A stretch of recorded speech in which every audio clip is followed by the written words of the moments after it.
बिस्मिल्लाहिर्रहमानिर्रहीम। पेश खिदमत है programme law time with R&A Solicitors। मैं हूं आपका मेज़बान नासिर अली सरदार। बहुत से लोग मुझसे वाकिफ़ हैं और जिनके लिए मैं नया हूं, तो उनके लिए मैं वज़ाहत कर दूं, मैं R&A Solicitors में एक सोलिसिटर के तौर पे काम करता हूं और इसी फर्म का डायरेक्टर भी हूं। मेरे साथ हैं इस वक्त मेरे colleague Quddus Ashu. Thank you very much. आज के प्रोग्राम के लिए मैं कुछ गुजारिशात पेश करना चाहूँगा। सबसे पहले ये कि जो हज़रात हमें टेलीफोन पर कॉल करें वो कोशिश करें कि अपने टेलीविज़न का वॉल्यूम उसे बंद कर लें ताकि हमारी और आपकी बातचीत में कोई खलल वाक़ ना हो। उसके बाद कोशिश करें कि जो लोग कॉल कर रहे हैं वो अपनी कॉल को मुख्तसर रखें ताकि ज़्यादा से ज़्यादा लोग इस प्रोग्राम से इस्तिफ़ादा हासिल कर सकें। इस प्रोग्राम को के आगाज़ में हम जिस मौजू को लेकर आए हैं वो मौजू है यहाँ पर उन लोगों के लिए जिनके बच्चे हैं और उन्हें 7 साल हो गए हैं। मैं ये सवाल सबसे पहले रखूँगा अपने साथी कुदूस आशु के सामने। ये सवाल इंग्लिश में होगा, लेकिन इस प्रोग्राम में जो कॉल कर रहे हैं वो दोनों ज़ुबानों में बात कर सकते हैं। कुदूस उर्दू नहीं समझते, लेकिन उनके लिए मैं मुतरजम का काम जो है वो कर सकूँगा।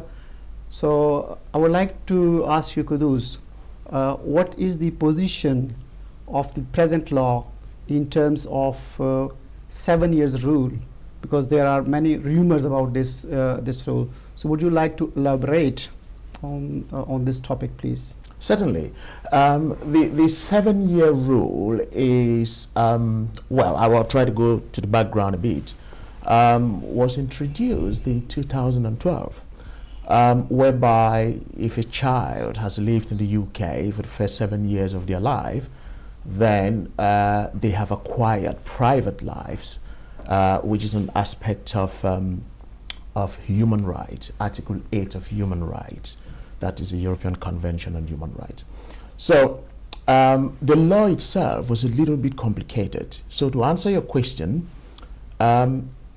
initially, or as it is stated by the immigration rules, where a child has lived in the UK for 7 years, and then the Home Office finds that this child could go back to his or her home country with the parents, and that it would not be unreasonable to expect the child to go back to, to their home country.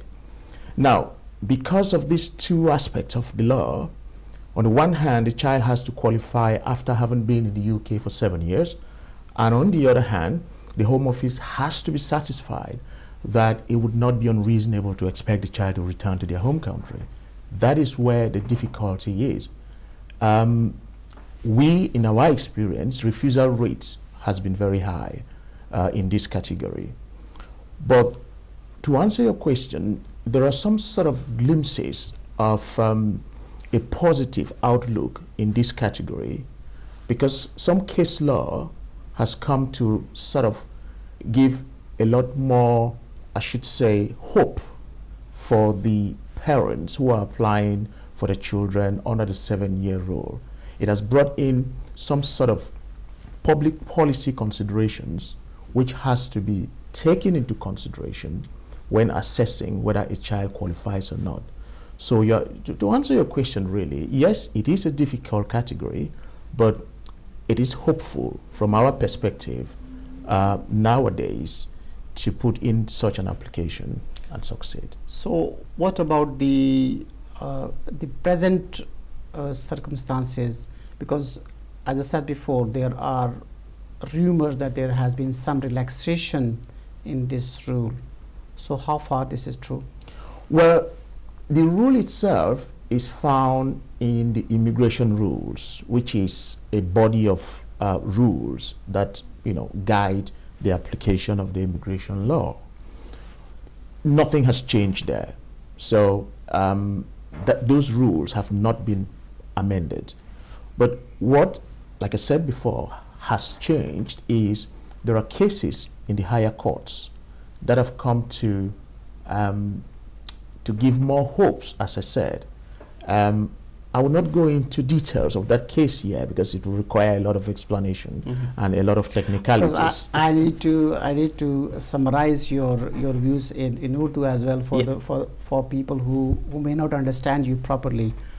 तो मेरे दोस्त ये कह रहे हैं कि यकीनन इस कानून में थोड़ी सी जो तब्दीली तो हम नहीं कहेंगे कि आई है, बल्कि यूँ कहेंगे कि इसमें जो कुछ फ़ैसले आए हैं बड़ी कोर्टों के, उसमें उम्मीद की एक किरण ज़रूर पैदा हुई है उन लोगों के लिए जो यहाँ पर अपने बच्चों के साथ रह रहे हैं और जिन्हें 7 साल इस मुल्क में हो चुके हैं।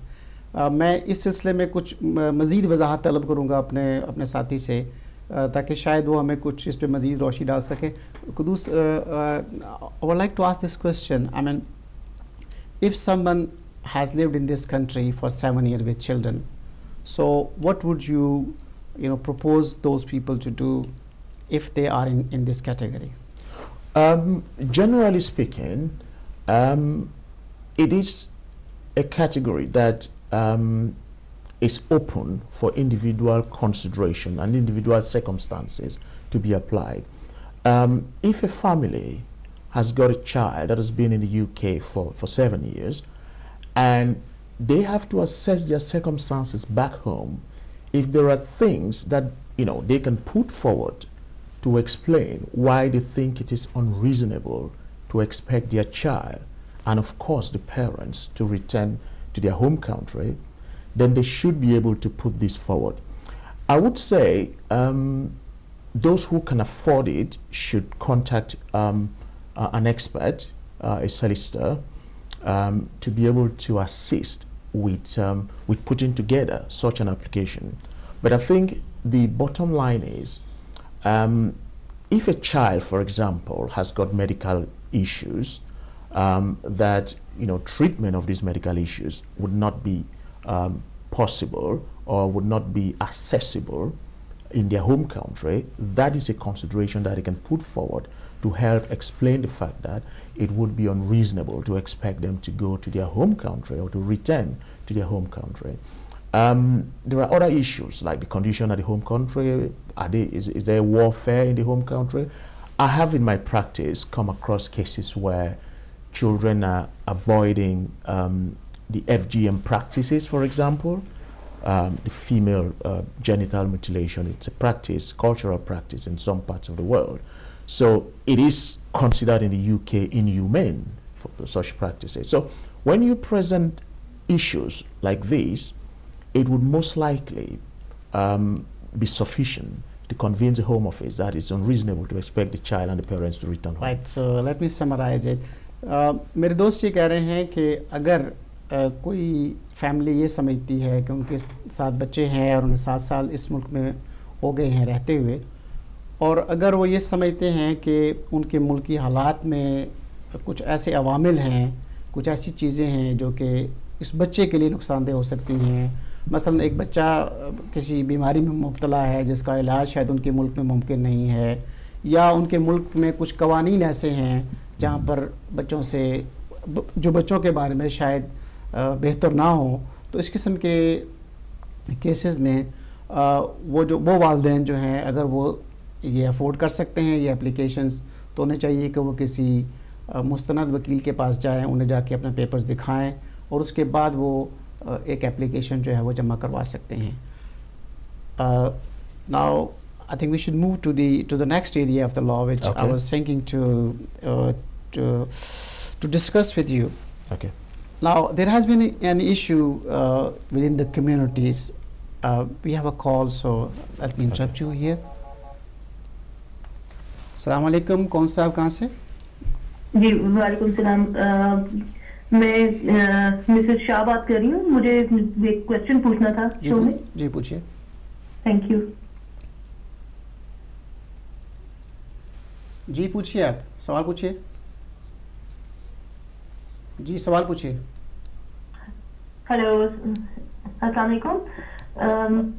मुझे अपनी सिस्टर के लिए ये पूछना था कि वो यहाँ पे हैं कुछ अरसे से और कुछ सालों से रह रही हैं यहाँ पे. वो पार्ट टाइम जॉब कर रही हैं और उनकी पे ऑलमोस्ट 700 पाउंड है पर मंथ। और उसके साथ साथ उनके हस्बैंड हैं, वो दुबई में हैं और वो भी अच्छी जॉब वहाँ पे कर रहे हैं, लेकिन वो भी यहाँ पे सेटल होना चाहते हैं क्योंकि ऑब्वियसली वाइफ और बच्चे यहाँ पे हैं। तो वो भी उनको यहाँ पे भी सपोर्ट करने के लिए साथ ये के पैसे भेजते हैं। She is living in a rented house. तो क्या प्रोसीजर ऐसा हो सकता है कि उनका वीजा जो है वो जल्द से जल्द हो सके उनके हस्बैंड का यहाँ पे? They are British national, sister और उनके बच्चे। वो सिस्टर ब्रिटिश नेशनल हैं जी। ओके, और उनके हस्बैंड को बुलाना चाहती हैं जी, ये सवाल है ना? ओके, ऑलराइट जी, आप फ़ोन रखिए, हम आपके इस सवाल को जवाब थैंक यू। थैंक यू, हाफिज़। The question is, her sister, she's a British national, she is a part-time worker and she has children in this country. So she wants to bring her husband from Dubai who is working there. The husband is sending money to this lady as well. So what will be the procedure to bring the husband into this country? Right. So the husband is a foreign national. The husband works in Dubai. Yeah. And the wife is a British citizen and lives in the UK with the children who are British citizen. Here it would be a straightforward spouse visa application. Now, the requirements, and I would say the problematic aspects of the requirements, such as meeting the financial requirement, she's supposed to be earning at least 18,600 a year. In order to be able to qualify, to meet the requirements. There are different aspects of foreign earnings that could be brought in, but we're talking about a straightforward case. She has to show that she earns this amount. But she is a part-time worker. Yes, if she is a part-time worker, then it depends on what she earns. If she doesn't earn up to 18,600 pounds, then she doesn't meet the financial requirement. I think she said she's earning 700 pounds a month. 700 pounds a month, yeah. Unfortunately, would be far below, the threshold. So what about the foreign income? If the income is, if the husband is sending her money from Dubai, will it affect someday? Well, you see, the requirement on foreign income is a little bit complicated, and I think what I would advise if the lady is watching is to get in contact with us and leave her details. Then we'll be able to advise her on the technicalities of financial requirement when it comes to income from abroad. But other than that, obviously the husband has to meet the financial requirement, as I said, English language requirement, which is not very high, level A1. Probably the issue here is financial the financial requirement. So the advice is that she should contact us. So I think she should contact us later on, so that we should look at what he earns, how he earns it, so that we can calculate it together and advise her on her particular circumstances, how probably that could work. They might have some savings. They might have some savings. That's what I'm saying. There are many aspects to it. Savings could be worked out, you know, together with what she earns, you know, to advise her on whether she meets the requirement or not. मुझे उम्मीद है Mrs Shah आप English समझती हैं, और अगर आपको समझ नहीं आई तो मैं इसको मुख्तसर कर देता हूँ। मेरे दोस्त ये कह रहे हैं कि इसमें जो हमें एक इशू नज़र आ रहा है वो है आपके फाइनेंशियल मैटर्स का, क्योंकि वो पार्ट टाइम काम करती हैं, तो जो रिक्वायरमेंट है वो है 18,600 पाउंड अर्निंग एक साल में। तो बज़ाहिर ऐसा लगता है कि शायद वो इस इनकम पे नहीं हैं, लेकिन चूँकि उनके ख़ावंद जो हैं वो दुबई से कुछ पैसे भेज रहे हैं और हमें ये सब कुछ कैलकुलेट करना पड़ेगा, तो हम आपसे यही कह सकते हैं कि आप किसी मुस्तनद वकील के पास जाएं और उन्हें सारे सूरत हाल बताया ताकि वो सारी आपकी इनकम को कैलकुलेट कर सकें। इसमें एक अहम पहलू जो है वो आपकी सेविंग्स का भी होता है, तो आपको हम ये एडवाइस करेंगे कि आप किसी मुस्तनद वकील से जाकर रब्ता कर लें। शुक्रिया। Now Qudus, let me come to the second question. Okay. Now we have a problem in the community. People want to bring their adult relatives with them. Yep. Now I would ask you to throw some light on this issue, and I will summarize it later on. Okay. Yeah, please. Yep. So we call it adult dependent relative category. Yes, even if you have a child who is above 18 years of age and you are a British citizen or settled in the UK, bringing in this child who is above 18 years of age would fall under the category of adult dependent relative.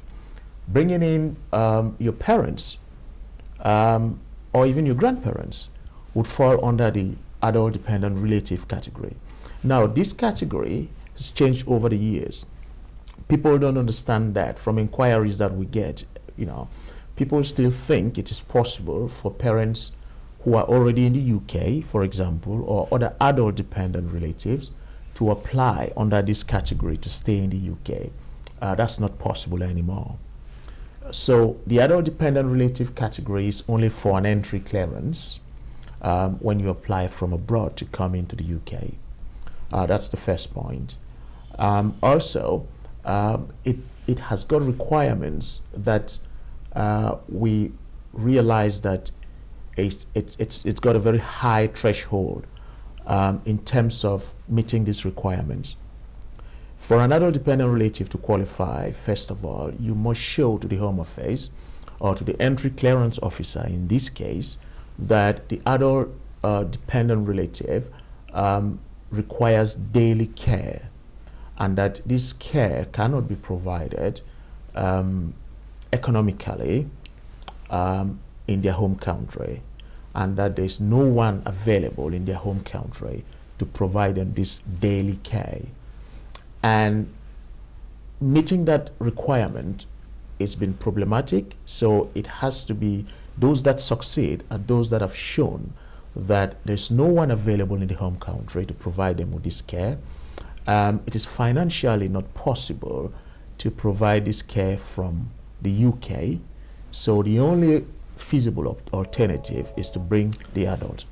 Can I take call, please? Okay. Assalamu alaikum. कौन साहब कहाँ से?